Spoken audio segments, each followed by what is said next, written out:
मार्च होना था, उसमें जो कुछ भी हुआ, जिस तरीके की तस्वीरें आई हैं सोशल मीडिया पे, हर तरफ जिस तरीके की वीडियोस हैं, उनको लेके आपका क्या कहना है? देखिए, ये तो वो तस्वीरें हैं जो कैमरे में कैद हो गए हैं। जो तस्वीरें नज़रों में भी कैद हुई, वो बयान नहीं किया जा सकता।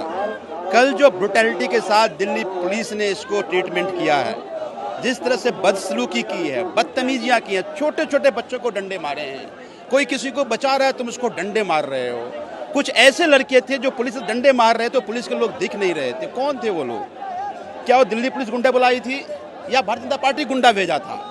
आखिर उसकी जांच क्यों नहीं हो रही? तो मुझे ये लगता है कि भारतीय जनता पार्टी ये चाहती है कि चाहे हमारे गुंडे हों या दिल्ली पुलिस हो, हम डंडे से इन जेनजी को आवाज़ को दबा देंगे। एक तरफ पेपर लीक से लोग मरेंगे और फिर अगर आवाज़ उठाएगा तो इनके डंडे से लोग मरेंगे। एक एलिगेशन पुलिस की तरफ से ये आ रहा है कि फोर्स का यूज़ तब करना पड़ा जब स्टोन पेल्टिंग हुई, क्या कहेंगे उस पर? सुबह आप सब लोगों ने देखा, लुटियन जोन में ट्रक से बड़ा पत्थर कहाँ से आया? किसका ट्रक था वो? तुम्हारी तो सारी इंटेलिजेंस है। आप पार्लियामेंट स्ट्रीट जाइए, पूरे इलाके जो हैं वो कैमरे में हैं। तो ये ट्रक कौन प्लांट किया, सब जांच से दोनों पता चल जाएगा इनको। इन्होंने ट्रक प्लांट करवाया क्योंकि इनको साबित करना था कि ये पत्थरबाज लोग हैं। आपने वीडियो देखा होगा कि पुलिस के लोग पत्थर मार रहे थे। तो देखिए, एक बात समझिए कि ये आंदोलन शांतिपूर्वक चल रहा है, ये आंदोलन गांधी के बताए रास्ते पर चल रहा है, पर ये देश भगत सिंह का भी है।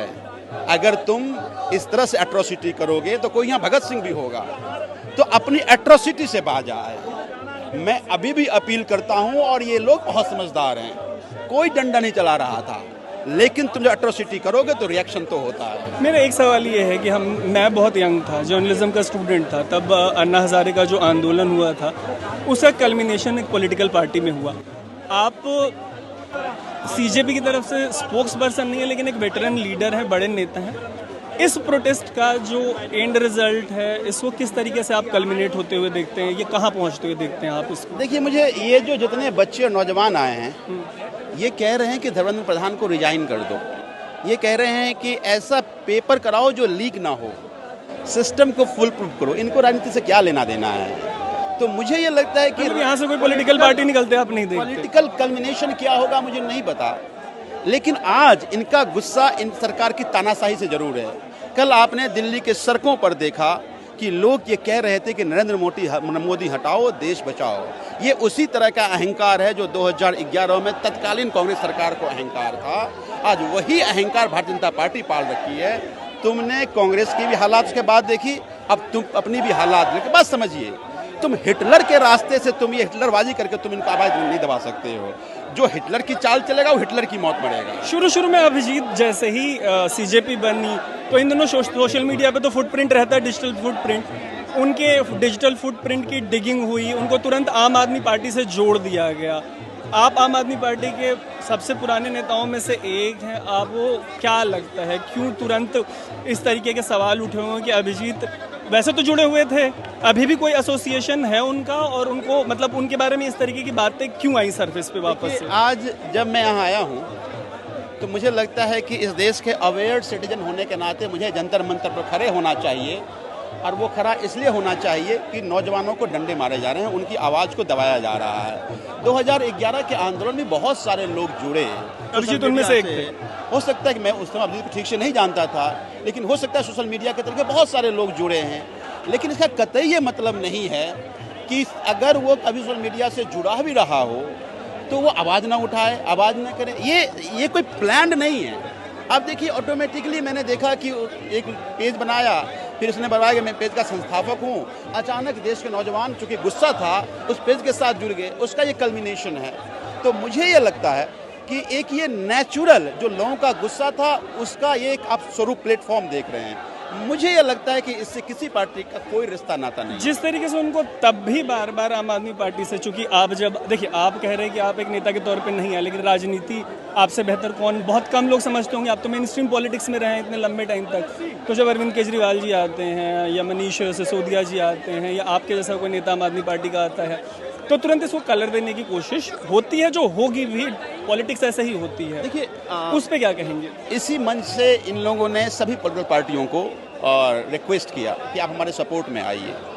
तो सपोर्ट में सपा के लोग भी आए, साउथ से बहुत सारे नेता अलग अलग पार्टी के आए, अलग अलग और बहुत सारे नेता को भी कांग्रेस के भी कुछ नेता आए, बहुत सारे कार्यकर्ता यहाँ आए, पूरे देश से लोग आ रहे हैं।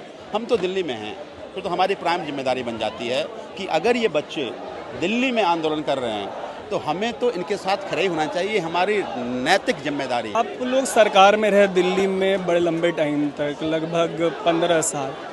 मेरा सवाल आपसे ये है कि चूंकि आप सरकार में रहे हैं तो आपको इस चीज़ की बड़ी अच्छी समझ है कि किसी मिनिस्ट्री या डिपार्टमेंट को संभालते हुए कमियां, खामियां, गड़बड़ियां, लीक्स हो जाती हैं, उससे आउटराइट इनकॉम्पिटेंस तय होती है कि नहीं होती है, ये मेरा सवाल है। क्या मंत्री को हटाए जाने से, चूंकि आप लोग सरकार में रहे हैं, आप सीनियर नेता रहे हैं आम आदमी पार्टी के, कोई मंत्री बदलता है तो उससे किसी तरीके का कोई फर्क? अगर धर्मेंद्र प्रधान आज इस्तीफा दे दें, आप लोगों ने इतने, अभी पंजाब में आप लोग सरकार चला रहे हैं, वहाँ पे अगर किसी मंत्री को हटाया जाता है तो उससे कुछ बदलता है?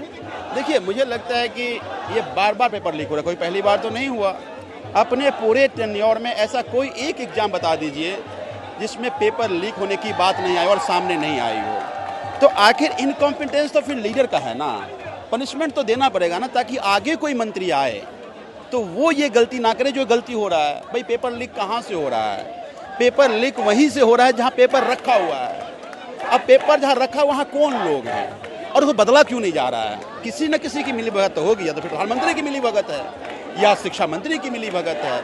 अगर उनकी मिलीभगत नहीं होती तो जिस तरह की एजेंसी को दिया जा रहा है, भाई बच्चे आज से नहीं है, एसएससी का बड़ा आंदोलन हुआ तब भी वही एजेंसी थी, लगातार एग्जाम एजेंसी कर रही है, एनटीए इनकॉम्पिटेंस है, ये बार बार बच्चे कह रहे हैं, तो फिर उसको ठीक क्यों नहीं करना चाह रहा है? वापस से एक आखिरी सवाल आपके राजनीतिक अनुभव से पूछना चाहूँगा कि जब किसी मंत्री को बदला जाता है, आप लोगों ने भी बीच में अपने मंत्रियों को हटाया किन्हीं कारणों से, अगर कोई मंत्री बदलता है तो उसका एडमिनिस्ट्रेशन पे कोई असर, किसी इस्तीफे से बदलाव आता है? बिल्कुल बिल्कुल बदलाव आता है। देखिए, हर एक मिनिस्टर के अपने इकोसिस्टम है, उनके काम करने के अपने तौर तरीके हैं। जब वो तौर तरीके में गड़बड़ी होती है तो उसका परिणाम ये है। तो जो ही आप नए मिनिस्टर को भेजते हैं, जब पुराने को भेजते हैं, नए को लाते हैं, तो नया इकोसिस्टम बनता है। फिर जो ब्यूरोक्रेसी भी है, वहाँ अगर किसी तरह की घाल मेल है, चुप्पी है, तो वो भी सावधान हो जाते हैं। तो बिल्कुल वो जो काम करने का अपना इकोसिस्टम है उस पर जरूर इम्पैक्ट पड़ता है, बिल्कुल इम्पैक्ट पड़ता है। ठीक है, तो हमारे साथ आम आदमी पार्टी के बड़े ठीक ठाक जमे जमाए नेता हैं, दिल्ली से पंजाब तक, एमसीडी हो, दिल्ली असेंबली हो, हर जगह आप इनकी प्रेजेंस देख लेंगे जो मीडिया रिपोर्ट्स हैं उनमें।